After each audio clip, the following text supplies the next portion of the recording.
Live in the pocket. No, not pocket sand, the musical pocket. Hello, everyone. Welcome in, and welcome to GSG Talks. I'm Luquado, aka Greg Kefalis, and this is Groove Academy. I've been making music for almost 35 years, and professionally for about 25.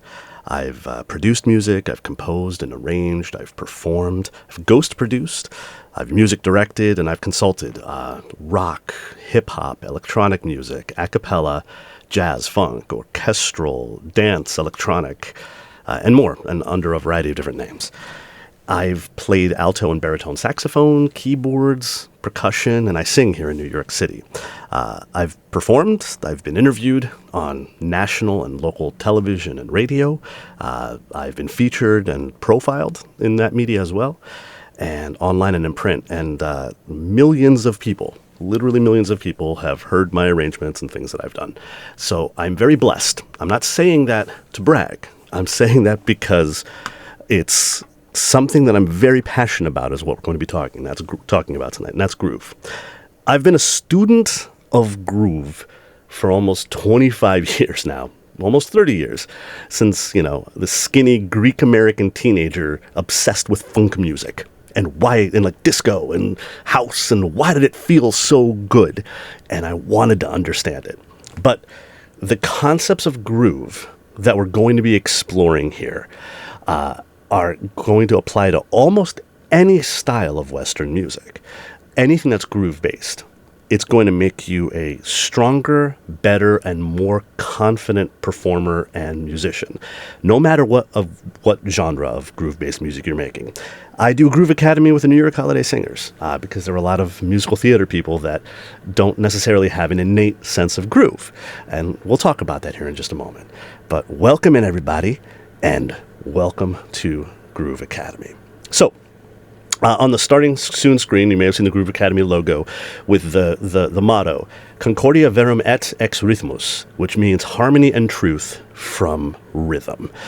Because I truly believe that if you can master the concepts of groove as a musician, as a performer, but also then apply them metaphorically to your creative process, which is something we'll talk about way down the line, you will find a lot more balance and harmony in your life.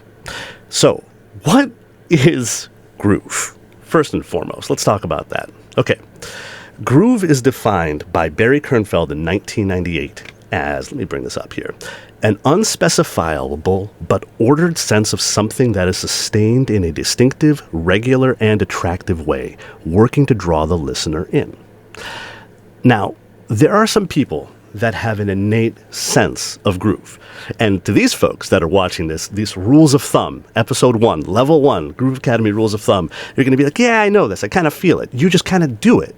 But I found over the years that it was kind of a shibboleth, meaning that there were a lot of folks that didn't just kind of inherently know this. Quincy Jones famously had, came up playing in big bands and playing jazz. And there was a saying back then, it's like, the cat can either play or the cat can't play. And that was it. They wouldn't try to teach you how to swing better. They wouldn't try to teach you how to handle upbeats. They wouldn't teach you that. You either knew how to do it or you didn't. And if you didn't, you were out of the band. That seems kind of gatekeeping to me. So what we're going to be exploring tonight are my 6 groove rules of thumb. You can probably break these rules, but as long as you use them as, as a starting point, you're going to be doing pretty well there. So, what are my 6 groove rules of thumb? Again, from all these years of study. Well, number 1 is stress the backbeat. Number 2 is leave space between quarter note downbeats. Number 3 is be intentional with accents in sequential notes. Number 4 is leave space after upbeat quarter notes and eighth notes that aren't followed by a note on the downbeat. We'll see all these. Number 5 is be mindful of your context. Number 6 is live in the pocket or slightly behind the beat. Don't rush or drag. And if we have time, we've got a bonus rule of thumb for jazz, specifically for swing, and that is swing cool, not uptight. Don't be a square. All right. So let's get into it, folks. So let's start with the very first rule of thumb here. Stress the backbeat. Okay, what's the backbeat? Backbeat is defined by the Cambridge University Dictionary as, especially in rock music, an emphasis on one or two of the beats that are not normally emphasized. Okay, what is that about then? Well, I mean, Chuck Berry knew what it was, when it comes to rock music. Chuck Berry famously said, where's this quote? I've got it here. Yes, just let me hear some of that rock and roll music. It's got a backbeat, you can't lose it. See, I like this definition because it says especially in rock music and not normally emphasized. So what's normal? Well, to answer that, you've got to remember what music was like before jazz and rock came into play, before the evolution to the popular music we have today. So back then, it was, we might look at that in the future, but back then it was a pretty wild idea to put a heavy punch on 2 and 4 when bands started doing this. And backbeat, the word was on the street that accenting those beats gave the rhythm a pleasing sense of groove. So in a typical rock band, it's the snare drum that's hitting 2 and 4. 1, 2, 3, crack, boom, come. And that's what's driving the backbeat, which increases the perceived energy of the beat. So one of the potential reasons that it seems that way is because the snare drum is not only louder than most other elements in a drum kit, but also has mid-range and high frequency, frequencies that physiologically feel more energetic to our ears. So by not doing it on every beat, crack, which is something you can do for effect, but doing it on 2 and 4, you get this boom, bop, push, pull, type, or pull, push type of a thing that increases the energy of each bar of the beat. So when you're wanting to groove hard, give the backbeat a punch. Now, how much of a punch and how much you do is really up to the song, the genre, and the instrumentation that you're dealing with. But you usually can't go wrong with this rule of thumb. Doing this is sometimes enough to turn basic quarter notes into a groove by itself. For real. I'm serious. You don't have to get fancy. And I'm going to prove it to you right now because we're going to hear it in action. So, let's take a listen to what I've got set up here. So I've got a pretty boring series of quarter notes here. Dun, dun, dun. Just a chord. 3, 4, 1, 2, 3, 4. Okay. So now let's stress or accent 2 and 4. I'm going to bring it up right now. 2, 3, 4, 1, 2, 3, 4, 2. Let's do it even a little bit more.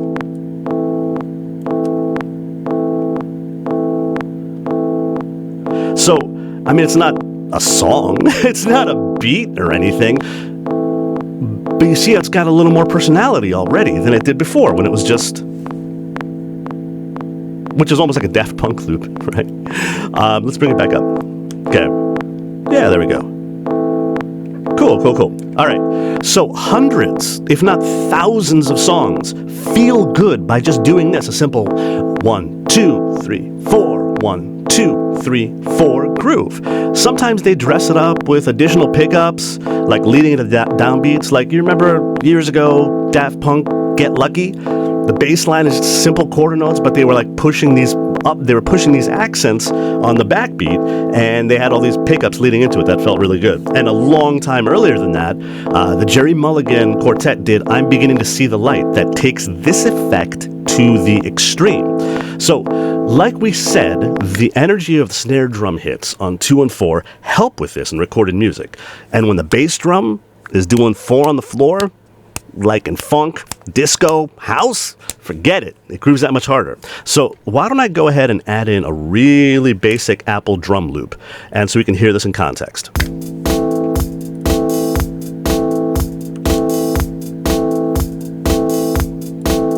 I mean, it's simple, but it grooves. Take it up even more. Whoa, too much, and I'm getting a filter effect. You see, super simple. This is a legato quarter note. We have no rhythmic differentiation here. It's literally just changing the accents, just raising the volume of 2 and 4 a little bit. And it's grooving. So that's my very first rule of thumb. Accent the backbeat. Okay, so let's go on to the next rule of thumb. And that is, you want to leave space between sequential quarter note downbeats. Okay, so are you playing or singing two or more quarter notes that are on the downbeat? 1, 2, 3, 4, and you're just sitting on that downbeat? You can make them be a little bit more interesting by adding some space between them. So by adding space, you're able to emphasize the next upcoming note, and that plays on subtle anticipation and fulfillment cues for the listener. So how much space? There are no concrete rules, and like I said, I've been investigating this over the years too. But there is a thing as too much space. So let's check out some examples. Once again, let's go back to where we just were. Here again are our 4 quarter notes, and I've kept the backbeat emphasis before, but I'm going to turn off the drum loop. So let's hear them once again. Okay. So this is pretty drab, even with the backbeat emphasis. So now let's take them as dotted eighth notes, which means if you divided each one of these up into 4, those are 16th notes, and a dotted eighth note would be 3 of those. So we're going to do basically a 3-to-1 ratio. And when you look at the grid here, you can see, when I zoom in, you can see the grid. That means that for every 3, where's my grid divider here? That means that we want it to be like, so actually I think I'm in triplet mode right now. I am. Let me change that really quickly. We need that later. Okay, there we go. So we're going to have 3 on, 1 off. Now let's listen to that. So now that's interesting, right? It's a little better. Let's listen to it before. Pretty cool, but there it is with the separation. Okay, so let's take it even a little bit more. Let's do a 2-to-2 or a 1-to-1 ratio, so half and half. Now that, to me, feels pretty good. Now what happens if we take it to a 1-to-3 ratio? 1 16th note, 3 16th notes, or 1 16th note and a dotted eighth note? Ah, that's too far. Can you hear that that's too far? It's for effect, it could be really cool, but it loses its groove in some ways. So let's take it back to the 1-to-1 ratio. So let's put the drum loop back in. There. That feels pretty good. Now if I take it all the way back to how it was before, pretty cool, but we've got a groove. So that's leaving space between sequential downbeat quarter notes. Again, how much is really up to the genre, the tempo, the energy level of the song, and we're going to talk about that in later rule of thumb with knowing your context. But that's leaving space between sequential downbeat quarter notes. Okay, the next rule of thumb is being intentional with your accents in sequential notes. So what this means really depends on the genre, and if you're the bass, if you're the vocals, or whatever. For example, for jazz swing, or styles derived from jazz, you are generally gonna wanna accent the upbeats. Again, this is the rule of thumb, and it's often broken. But in jazz and swing, the harder that you accent the upbeats, the harder it swings.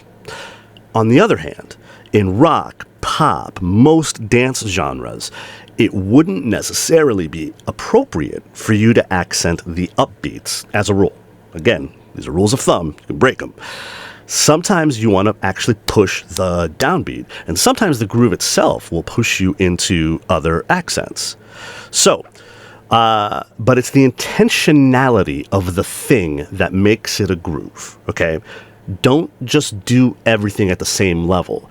There's no life there. There's no movement there. You've got to have intentionality with where you're taking things. So let's take a group of sequential eighth notes here, just doing a random melody that I put together. Let's hear it.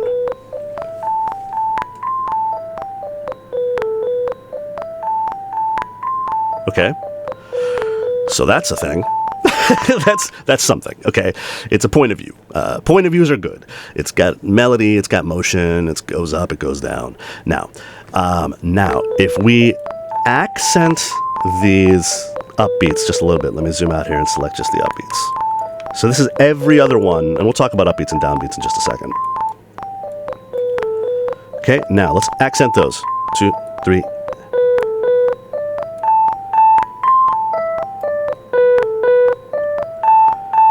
So, what happens if we accent them more? It's a point of view, like I said. Okay, so by itself it sounds kind of weird. But what if we bring our drum beat back in?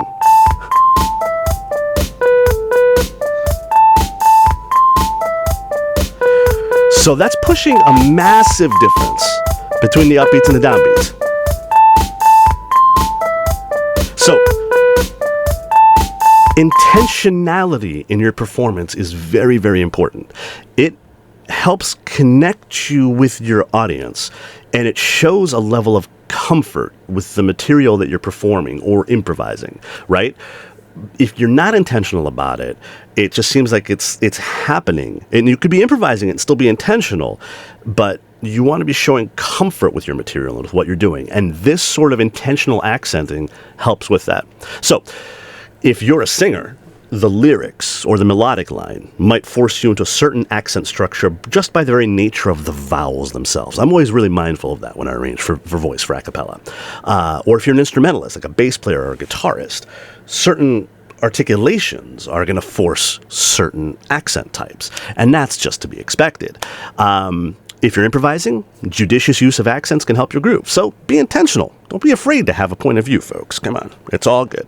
All right. So next up, you want to leave space after upbeat quarter or eighth notes that aren't followed by a downbeat note. This one's a little more complicated. So what we're going to do is we're going to talk about what are downbeats and what are upbeats. I keep using that term. Music is the space between the notes. Now, depending on who you're going to ask, that quote's either attributed to Claude Debussy or Miles Davis. I don't know if either of them ever actually said it, but it's a nice way to look at things. So, let's look at our downbeats. 2, 3, 4. So the downbeat is just that. Wherever the click is, 1, 2, 3, 4, 1, 2, 3, 4. So, what's the upbeat? The upbeat is the space in between notes, equally divided, or if it's swung, it's a swung divided. We'll get to that in a second. So, here are your upbeats. 1 and 2 and 3 and 4 and 1 and 2 and 3 and... Those are your upbeats, where the hi-hat is. That's your upbeat. And. Okay, so the rule of thumb was this. If a note starts on an upbeat and is not followed by another note on the immediate next downbeat, it helps you lock in the groove if you leave a smidge of space between that upbeat note and the next one. That's it. That's all there is to the rule. It's super simple. But just like we found out with space between sequential downbeats, it gets interesting when you explore how much space should you leave? That depends on the genre, depends on the energy level of the song, the energy level of the phrase, and the tempo. And I've often wondered, why does doing this affect groove so incredibly much? Because it does. This is one of the biggest ones I've found. If we do later talks, later episodes, I'll try to dig more into the why, because I have a couple of theories and I'd love to put them to the test. But for now, let's take a listen to this rule of thumb. So I've put together a simple chord riff here that does some stuff on the upbeats. Let's listen. Really basic. And yes, that is, I can't stop this feeling. Okay, so now I'm going to select everything that is on an upbeat, that is not followed by an immediate downbeat. And I'm going to add a smidge of space. We're going to start like we did before with just a 3-to-1 ratio. Pretty good. Now let's do a 1-to-1 ratio. There we go. Now, I don't want to say this sounds better, but I think it sounds more energetic, personally. It's like cleaner. It's like more locked into the groove. Now what happens if we do this in the context of a beat? Let's go back to not having any space whatsoever and put the beat back in so you can hear this. It's like, it's nothing. Now let's go ahead and do a 1-to-1 ratio. There it is. The attacks are cleaner, right? It's more locked in. But let's, why is it like this? So I talked about earlier these subtle, anticipation and fulfillment cues that we give to people. By ending a sound, the listener has a split second, a moment to anticipate the next sound. But also a sound that's preceded by silence or reduced volume. More on that in a second. Also lands harder when it finally is actually sounded. So it's kind of like varying the rate at which you're talking.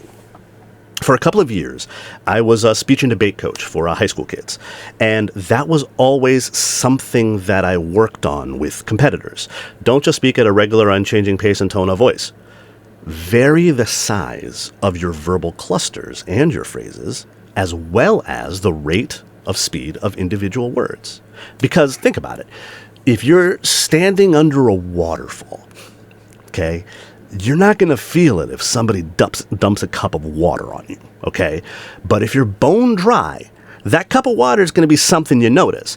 So if it's just never-ending sound without space, it's just gets tiresome to the listener. So that's what I mean, subtle anticipation and fulfillment cues. Okay, so the next one is being mindful of your context. This one's tricky. Like when you're speaking a sentence or idea, you can think about the musical lines as a series of phrases or clauses, okay? So if you know where each clause is going, and you put that into the context of the genre and the song, you can perfect your groove. For instance, if you know that you are headed into a higher energy, more percussive section or phrase, you might want the lead up to be less percussive so that when you get to the louder, more percussive part, that sticks out more, okay? Or you can choose to make the lead up be gradually be more percussive so that the goal phrase doesn't just jump out of the blue. Or I guess at the simplest, most rule of thumb level, generally speaking, ascending lines will gradually get louder with their peaks accented, and descending lines will generally get softer. Again, this is a super oversimplification, okay? And there are tons of exceptions to this rule, but like totally unscientifically, I'd say that like 80% of the time, this is a good way to go, okay? So what's the actual rule of thumb here? We'll have details and exceptions maybe in some later talks, but let's give you a quick cheat sheet to get you like 75% of the way there. Again, a totally unscientific statistic. If a line you're performing is on the higher end of the pitch for your instrument, or it's high in energy, it's loud, and you're mid-tempo or faster, increase any space that you leave as a result of the previous rules of thumb. If the intended energy level is lower, or you're lower in pitch, or you're quieter, and especially if you're like in a ballad or a pretty song or something like that, you probably want to minimize the space that's created as a result of the previous rules of thumb. Pay attention to your voice leading. If you're reaching the top of a run of some sort, you probably want to punch that note and then build up as you go up to get to it. This is probably the loosest rule of thumb I have here because there are so many exceptions, and much of this has to do with tasteful musicality and phrasing. But it doesn't hurt to start thinking about your musical lines and your song structure as a series of clauses and giving them life. Like I said before, have a point of view and an opinion. Folks mentioned in my chat lots of times when I'm improvising about how I build songs and how I take them places. That's because I'm following this context rule constantly. Like, I might not know where it's going to go, but I know it's going to need to go high. I don't know what that's going to look like, because I'm improvising it. But I know it's going to get exciting at some point. So I start building toward it, and I start increasing the energy in different ways using these rules that I'm talking about. So that's how it goes. All right. Next rule of thumb. Live in the pocket. No, not pocket sand. The musical pocket. Or slightly behind the beat. Don't rush or drag. So, in musical terms, being in the pocket means that you are locked into the tempo and groove without getting ahead of the beat. It's kind of a mental and physical agreement on where one is and where the downbeat is and how you're positioning the other rhythms in time and space. So bass players and drummers in particular, but I mean everybody, always have to be aware of where the appropriate pocket is for the genre, tempo, and feel of a particular song. Now, for those of us that are electronic musicians, we have it a little easier, but I'll get to this, why we don't actually, because we can lock some of our stuff together. We can clock sync it. So for us, things are quantized. They're locked to a grid and they're clock synced together, usually. But we'll get to that, like I said. Now, different players have different pockets as well. Some musicians are famously, like machines, 100% locked into the center of the beats. If you listen to Average White Band, they were a band out of Scotland, I want to say. They did pick up the pieces, and like cut the cake and stuff like that. Their original drummer was like a machine. He was almost like a drum machine. He was so locked in with these really intricate, funky rhythms. The rest of the band was a little bit behind the beat. Again, not dragging. And a lot of musicians do live a little bit behind the beat, especially professional musicians, where they're like a hair's width behind where a mathematically precise quantized note would fall. So this has nothing to do with the cardinal sin of overall rushing or dragging. Rushing is when you're ahead of the beat. So when one would be here, you're actually, but you're like a little bit before it's supposed to be there, and you're gradually speeding up. And dragging is the opposite, where you're a little bit behind it, but then you're gradually slowing down. You never want to do that. So Frank Sinatra always lived behind the beat in most of his songs, actually. And he would let his band just kind of like go on without him, and then he'd catch up with them later. Like really lazy, really loungy style. But that takes a ton of skill to be able to do it. So living ahead of the beat, or rushing actually, not only robs your listeners of the space and groove that we're working so hard to build, but it can also actively make them feel tense, because in that instance, you sound tense. You're ahead of the beat. It sounds like you can't just relax and settle into it. You don't sound like you're in control of your musicality. So the concept of the pocket is built off of micro timing and experience, and it's an intensely personal thing that's unique to each performer and their own style. But in my next Groove Academy level, level 2, time and space, I am going to give you actual concrete examples of micro timing variations and how they affect the groove. You will be able to hear them for yourself and actually hear the difference.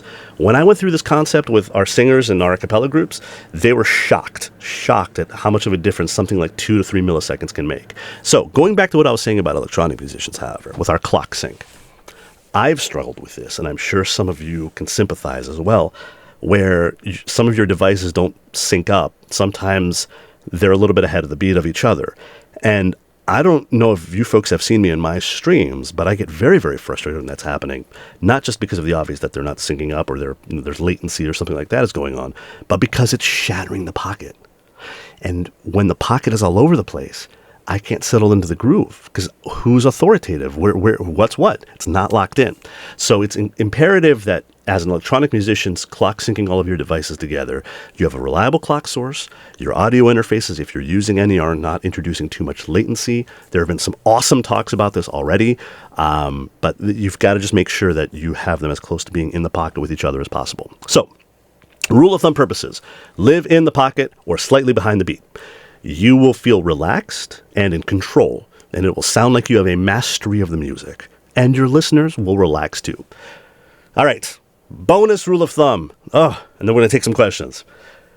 This is going to be about swing and jazzing specifically. Swing cool, not uptight.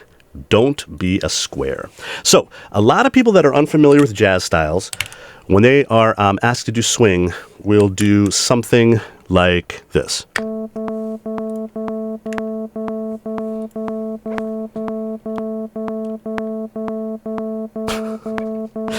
So this is basically a dotted 8th note plus 16th note pairs and accenting the downbeats. I didn't accent the downbeats here, but if I zoom in, you'll see what I mean, because I set the grid back to when I had it before. This is like dotted 8th and 16th. Da da da da da da da da da da. To be frank, that makes you sound like a square. I mean, that's just not it. It hasn't been it for a long time. Oh, not on screen yet. My bad. Thanks for the note about that. Here it is.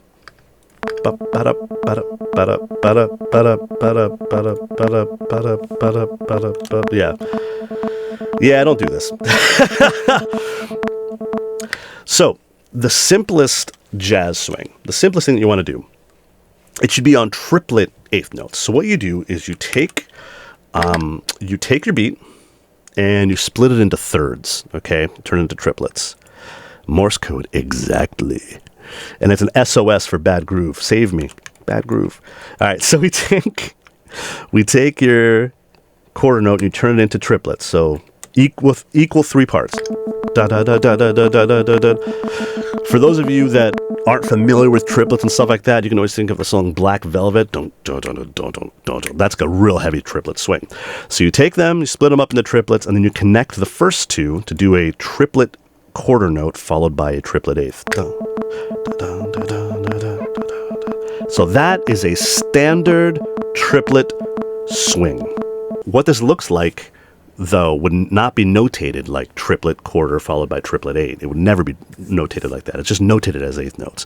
But as a jazz musician, when you see 8th notes and you know it's a swung song, you know that at the barest minimum you're going to do this triplet swing. But remember when I talked about upbeats and accenting upbeats a couple rules ago? If you listen to bebop and a lot of modern jazz musicians, and there's a couple of them that stream on Twitch. I mean, you've got the entire robot, Cowboy and JRS1. Oh my gosh, they're freaking amazing. You listen to some of the stuff that they're doing, and it might be swung or shuffled, but they straighten it out. It's not like the drums might be shuffled, but they straighten it out more, but they're accenting the upbeats. If it's a swung thing, they're accenting the upbeat 8th notes. Oh, you're originally a trumpet player, so there you go. You accent the upbeats, and if it's a shuffle, you accent the upbeat 16th notes. That's a lot of fun to do. If you do that, it can swing just as hard as this triplet swing, and maybe even a little bit more. Now I've got some problems with this here. I'm going to change.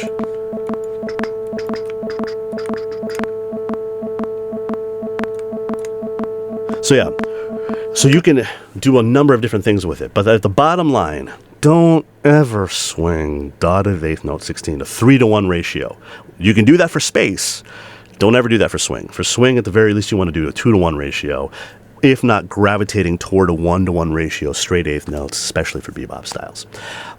So that's it. So that's level 1 of Groove Academy, the rules of thumb. So next up, time and space. We are going to look at the variations in micro timing and how they affect groove. I will ask you all to close your eyes and listen. We have audio examples of different things, and it's really a lot of fun. I would like to thank you all for being here. Thank you very much. I appreciate you.